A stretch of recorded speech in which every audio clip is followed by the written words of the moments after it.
नमस्कार। आज हम देखेंगे कि मिथुन लगन की कुंडली में कौन कौन से पंच महापुरुष राजयोग बनते हैं। इससे पहले हम आपको मेष लगन और वृषभ लगन की कुंडली में पंच महापुरुष राजयोग के बारे में बात कर चुके हैं। हमने आपको बताया था कि केंद्र के भाव में ही जो है पंच महापुरुष राजयोग बनते हैं। तो केंद्र के भाव हमारे पास है पहला, चौथा, सातवां और 10वां भाव। ये चारों भाव ही केंद्र के भाव कहलाते हैं और प्रथम भाव को हम त्रिकोण भाव भी बोलते हैं और केंद्र भाव भी बोलते हैं और लगन भाव भी बोलते हैं प्रथम भाव को। तो प्रथम भाव में जो है मिथुन राशि है और यदि बुध अपने ही स्वयं की राशि में बैठ जाते हैं प्रथम भाव में, तो यहाँ पर जो है भद्र नाम का पंच महापुरुष राजयोग बनता है। हमने आपको बताया था कि पंच महापुरुष राजयोग जो है 5 प्रकार के होते हैं। मंगल से जो पंच महापुरुष राजयोग बनता है उसे हम रोचक बोलते हैं। बुध से जो बनता है उसे भद्र कहते हैं और बृहस्पति से जो पंच महापुरुष राजयोग बनता है उसे हम हंस पंच महापुरुष राजयोग बोलते हैं और शुक्र से बनता है मालव्य पंच महापुरुष राजयोग और शनि से जो पंच महापुरुष राजयोग बनता है उसे हम शश राजयोग बोलते हैं। तो यहाँ पर जो है प्रथम भाव में मिथुन राशि है और मिथुन राशि के जो स्वामी ग्रह हैं वो बुध देव है और बुध से जो है यहाँ पर पंच महापुरुष राजयोग बनते हैं अगर बुध जो है प्रथम भाव में बैठते हैं तो। और अगर बुध चौथे भाव में बैठते हैं तो भी यहाँ पर भद्र नाम का ही पंच महापुरुष राजयोग बनेगा, क्योंकि कन्या राशि है चौथे भाव में और कन्या राशि के भी स्वामी ग्रह बुध देव ही हैं और बुध देव जो है कन्या राशि में उच्च के माने जाते हैं। तो यहाँ पर जो है भद्र नाम का जो पंच महापुरुष राजयोग बनेगा वो बहुत ही ज़्यादा बेहतर बनेगा। ऐसे व्यक्ति जो है तीव्र बुद्धिमान होते हैं और व्यापारी बहुत अच्छे होते हैं और व्यापार में जो है इनको बहुत लाभ होता है। और चौथा भाव जो है हमारे सुखों का भाव कहा गया है और माता का भी भाव कहा गया है।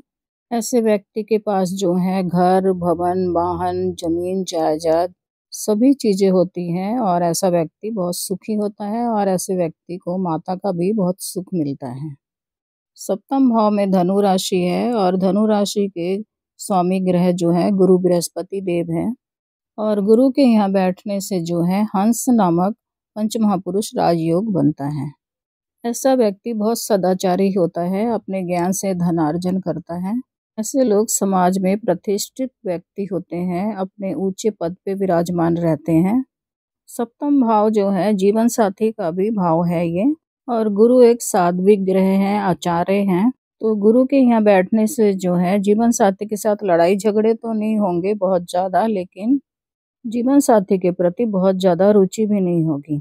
अब दशम भाव को भी देख लेते हैं। दशम भाव में जो है मीन राशि है और मीन राशि के भी स्वामी ग्रह जो है गुरु बृहस्पति देव ही है और गुरु के यहाँ बैठने से जो है हंस नामक पंच महापुरुष राजयोग बनता है। दशम भाव जो है व्यक्ति के कर्म का भाव होता है और गुरु जो है एक आचार्य है, गुरु ज्ञान है। तो ऐसा व्यक्ति हो सकता है कहीं किसी स्कूल में, विद्यालय में जो है शिक्षक का काम करता हो, मंदिर का पुजारी भी हो सकता है या तो कोई बहुत अच्छा ज्योतिष भी हो सकता है।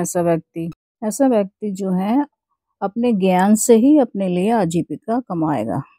ऐसे व्यक्ति को जीवन में सुखों की प्राप्ति होगी, धन संपत्ति सभी कुछ जो है ऐसा व्यक्ति अपने ज्ञान से कमाता है। इस कुंडली में जो है सबसे अच्छा राजयोग जो है बुध से भद्र नाम का राजयोग बन रहा है वो है। और क्योंकि बुध जो है इस कुंडली में कारक ग्रह भी हैं और चौथे भाव में यदि बुध की भद्र योग बनता है तो चौथे भाव में बुध जो है कन्या राशि में उच्च के भी हो जाते हैं। और गुरु बृहस्पति से जो राजयोग बन रहा है वह भी शुभ बन रहा है, क्योंकि गुरु बृहस्पति और बुध में शत्रुता का भाव नहीं है, समभाव है। तो यह भी जो है एक अच्छा राजयोग बन रहा है। मिथुन लगन की कुंडली में जो है 2 ही पंच महापुरुष राजयोग बन पाएंगे, क्योंकि केंद्र के दोनों भाव में जो है 2-2 राशियां बुध की है और 2-2 राशियां जो है गुरु की हैं। बुध की राशियों से जो है भद्र नाम का पंच महापुरुष राजयोग बन रहा है और गुरु की राशियों से जो है हंस नामक पंच महापुरुष राजयोग बन रहा है। बुध जो है बुद्धि के कारक है और गुरु ज्ञान के कारक है। दोनों ही पंच महापुरुष राजयोग बहुत ही शुभ राजयोग बन रहे हैं इस कुंडली में।